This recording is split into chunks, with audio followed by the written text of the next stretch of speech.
بسم الله الرحمن الرحيم وقطعناهم 12 أسباطا أمما وأوحينا إلى موسى إذ استسقاه قومه أن اضرب بعصاك الحجر فانبجست منه 12 عينا قد علم كل أناس مشربهم وظللنا عليهم الغمام وأنزلنا عليهم المن والسلوى كلوا من طيبات ما رزقناكم وما ظلمونا ولكن كانوا أنفسهم يظلمون صدق اللہ العظیم۔ وقطعناہم، اور ہم نے تقسیم کیا انہیں یعنی بنی اسرائیل کو 12 12 اسباطا امما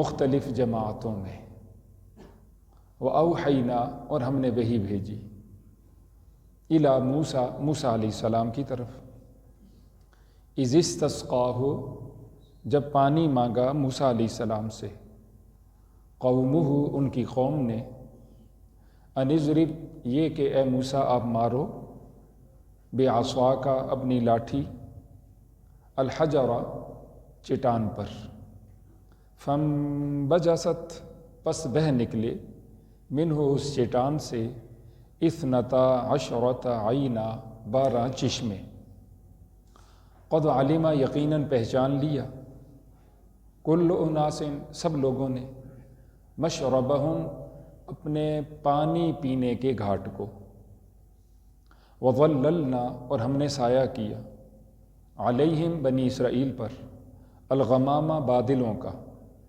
وانزلنا، اور ہم نے اتارا، علیہم، ان پر، المن، من کو، والسلوى، اور سلوہ کو، کلو، ارشاد ہوا کہ تم کھاؤ، من طیبات، پاکیزہ چیزوں سے، ما رزقناکم، جو ہم نے تمہیں عطا کی ہیں، وما ظلمونا، اور انہوں نے ہمارا کچھ نہیں بگاڑا، ولیکن، اور لیکن، کانو، وہ تھے، انفسہم، اپنی ہی جانوں پر، یظلمون، ظلم کرتے۔ یہ آج کے درس کی ایک آیت کریمہ ہے۔ اس سے پہلے والی آیت کریمہ میں حضرت سیدنا موسیٰ علیہ السلام کا واقعہ، ان کی قوم کا واقعہ، حالات، واقعات تفصیل کے ساتھ بیان کیے گئے، خصوصاً جب ان کی قوم کے جو 70 منتخب لوگ تھے ان کو کوہ طور پہ لے جایا گیا تو انہوں نے ایک مطالبہ کیا کہ ہم یقین نہیں کریں گے اس وقت تک جب تک ہم اپنے رب کو اپنی آنکھوں سے، سر کی آنکھوں سے نہ دیکھ لیں۔ تو ان پہ موت طاری کر دی گئی، انہیں موت دے دی گئی۔ موسیٰ علیہ السلام نے چند دعائیں کیں، ان میں سے ایک دعا یہ ہے کہ ان کو یا اللہ تو زندہ کر دے، اللہ نے زندہ کر دیا۔ یا اللہ مجھے اپنی خصوصی رحمت عطا فرما، تو اللہ تعالیٰ جل شانہ نے فرمایا خصوصی رحمت تو حضرت محمد مصطفیٰ احمد مجتبیٰ صلی اللہ علیہ وآلہ وسلم کے ماننے والوں کے لیے مختص ہے، جو متقی ہوں گے، میری آیتوں پر یقین رکھیں گے، میری رحمت اللہ تعالیٰ جل شانہ نے فرمایا ان کو عطا ہوگی۔ پھر اللہ تعالیٰ جل شانہ نے حضور اکرم صلی اللہ علیہ وآلہ وسلم کی فضیلتوں کو، عظمتوں، شانوں کو بیان کیا، جس کی تفصیلات پچھلے دروس میں ہم نے سن لی، کیونکہ واقعہ جو ہے یا حالات اور واقعات جو ہیں وہ بنی اسرائیل ہی کے چل رہے ہیں۔ آج کے درس کی اس آیت کریمہ میں اللہ تعالیٰ جل شانہ نے بنی اسرائیل کے بارے میں فرمایا کہ ہم نے ان کو تقسیم کر دیا ان کے 12 قبائل میں۔ حضرت سیدنا یعقوب علیہ السلام، جن کا لقب ہے اسرائیل، بنی اسرائیل انہی کی اولاد کو کہا جاتا ہے، 12 ان کے صاحبزادے، 12 صاحبزادوں کی اولاد، وہ جب کنعان سے، فلسطین سے سیدنا یوسف علیہ السلام کے زمانے میں مصر آئے تھے تو ان کی تعداد صرف 72 یا 80 تھی، اس سے اوپر نہ تھی، لیکن پھر یہ یہیں مصر کے اندر آباد ہو گئے۔ اور جب حضرت سیدنا موسیٰ علیہ السلام تشریف لائے، ہارون علیہ السلام تشریف لائے، اس زمانے میں ان کی تعداد لاکھوں ہیں۔ مشہور ہے کہ ان کی تعداد کم سے کم 6.25 لاکھ ان کی آبادی تھی، ان کی تعداد تھی بنی اسرائیل کی۔ اللہ تعالیٰ جل شانہ نے موسیٰ علیہ السلام کے زمانے میں ان بنی اسرائیل کے سامنے ان کے دشمن فرعون کو بما اس کے لشکروں کو بحیرہ قلزم میں غرق کی، اپنی آنکھوں سے انہوں نے دیکھا۔ اور جب یہ بحیرہ قلزم پار کر کے اللہ کے حکم سے، اللہ کی مہربانی سے پار ہوئے، آگے لک و دک صحرا ہے، اس کو کہتے ہیں صحرائے سینا، اس میں پہنچے تو اللہ تعالیٰ جل شانہ نے ان کو مختلف احکامات دیے، جن میں سے بعضوں کو ہم نے پہلے پڑھ لیے۔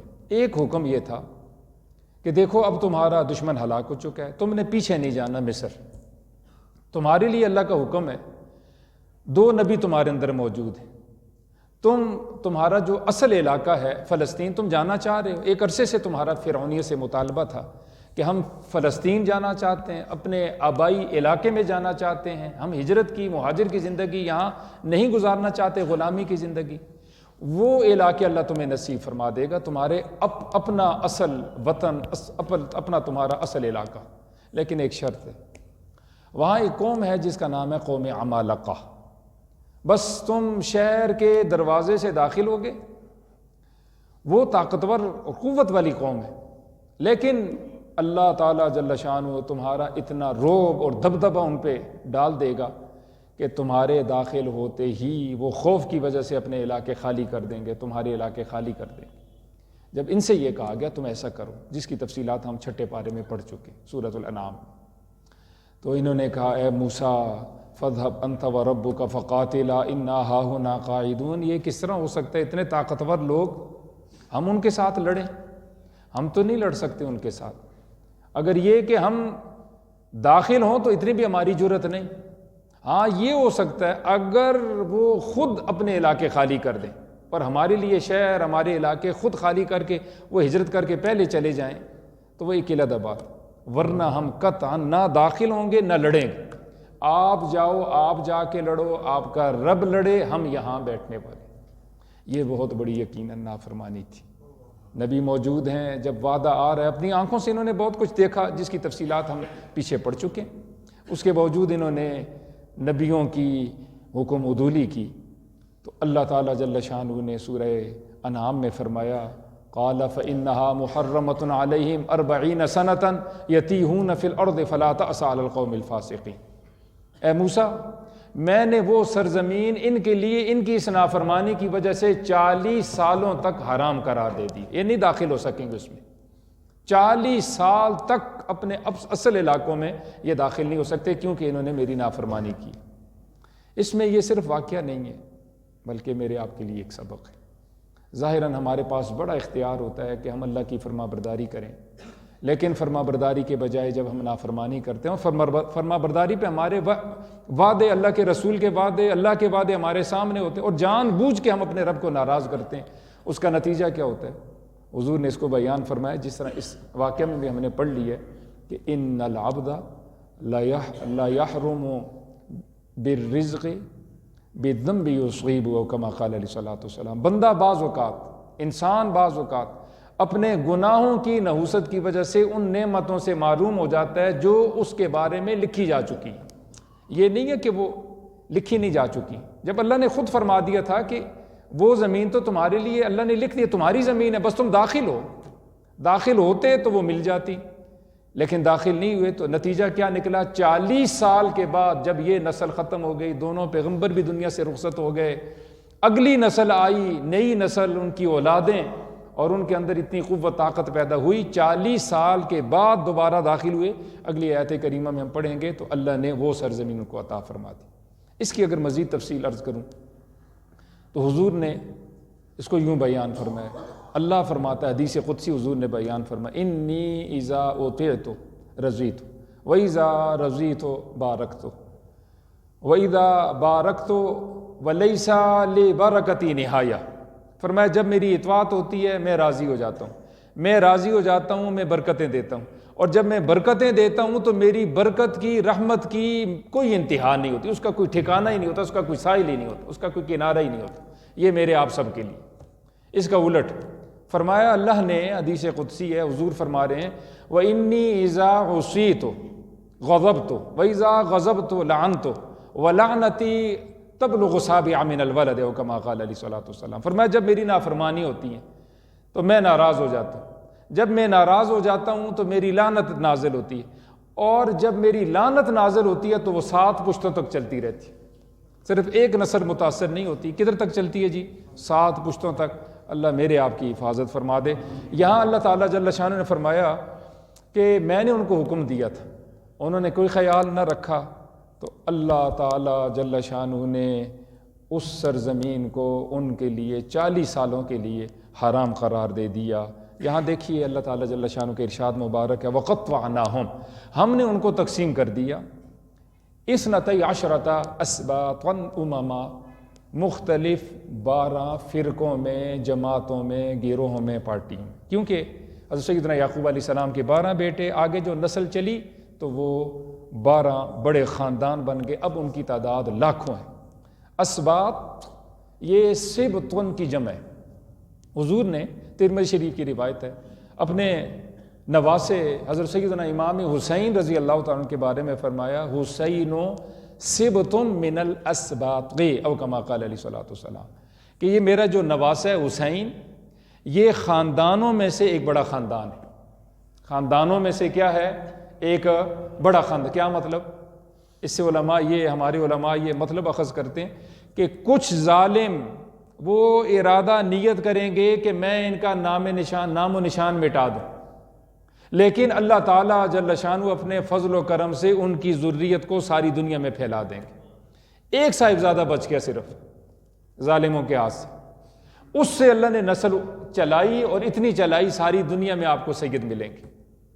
سمجھنے کی نہیں؟ وہ ہمارے علماء سبط من الاسباط کا یہ معنی ہے کہ ایک صاحبزادے سے اللہ نے نسل چلا دی، اور پھر وہ دنیا سب میں وہ تقسیم ہوگی۔ تو اسباطن سے سبطن یہ واحد ہے، اسباط اس کی جمع، جمع ہے امتن کی، معنی یہاں پر جماعت ہے۔ میں نے تقسیم کر دیا ان کو 12 مختلف قبائل میں، جماعتوں میں اور پارٹیوں میں۔ اوحینا، اور ہم نے وحی بھیجی، الی موسیٰ علیہ السلام کی طرف۔ کب؟ اذ استسقاہ قومہ، جب پانی مانگا موسیٰ علیہ السلام سے اس کی قوم نے۔ کیا وحی بھیجی؟ ان اضرب، اے موسیٰ آپ ماریے، بعصاک، اپنا ڈنڈا، اپنی لاٹھی، اپنی عصا، الحجر، چٹان پر۔ یہ واقعہ کب ہوا؟ یہی صحرائے سینا میں، پانی کا کوئی بندوبست نہیں۔ صحرا میں جانے آنے والے یا وہاں کے حالات سے واقفیت رکھنے والے خوب جانتے ہیں کہ صحرا میں پانی نہیں، دور دراز علاقوں تک پانی کا کوئی نام و نشان نہیں۔ تو 40 سال یہ وہاں رہے۔ اللہ تعالیٰ جل شانہ نے ان کی پانی کی ضرورت کو پورا کرنے کے لیے جب ان کی ضرورت ہوئی، ایک بڑی چٹان پہ موسیٰ علیہ السلام کو حکم ہوا کہ آپ اس پہ اپنا ڈنڈا ماریے۔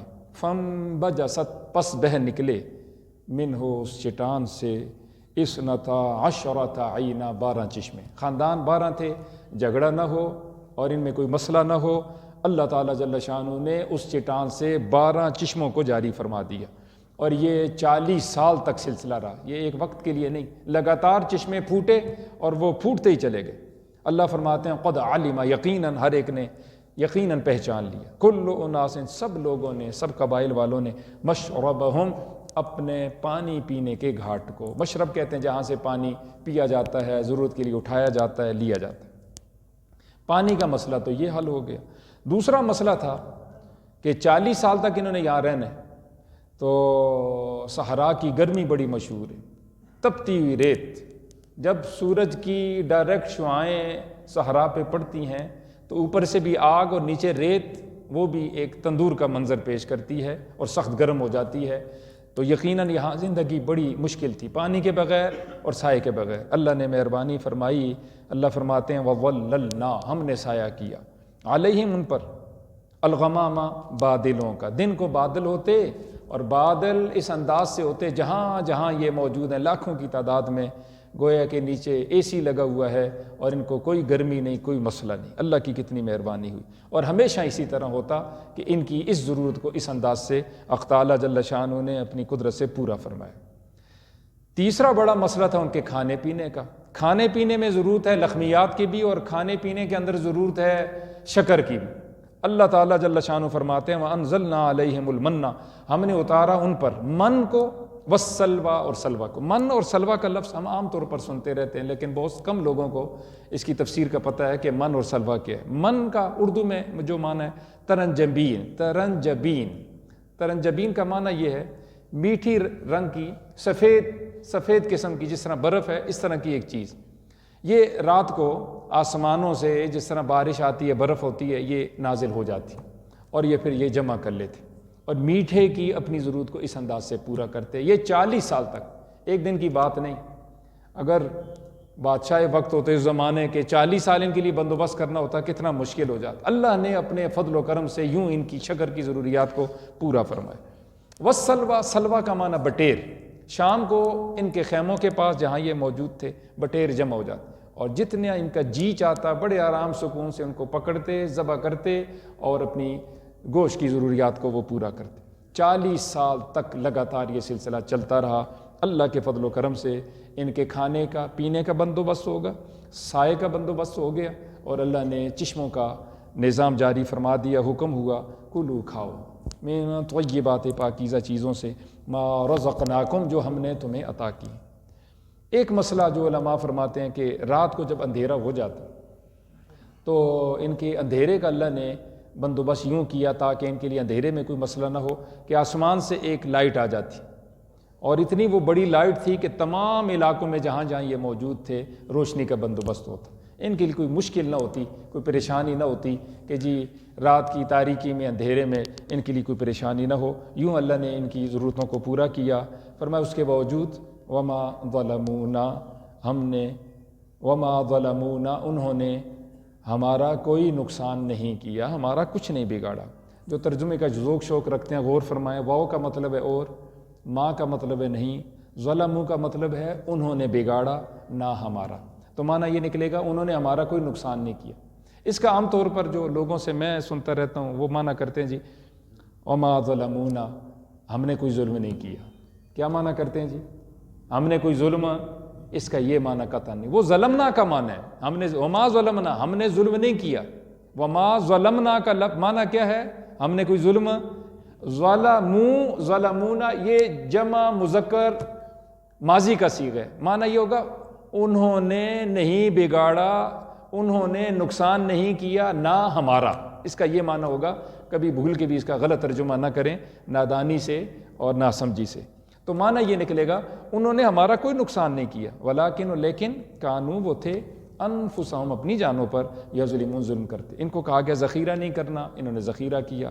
ان سے کہا گیا دیکھو اپنا اپنا حق وصول کرو، دوسروں کا حق تم نے ضائع نہیں کرنا، ان کا کھانا نہیں، لیکن انہوں نے دوسرے کا حق مارنا شروع کر اس رزق میں بھی جو بغیر محنت کے تھے۔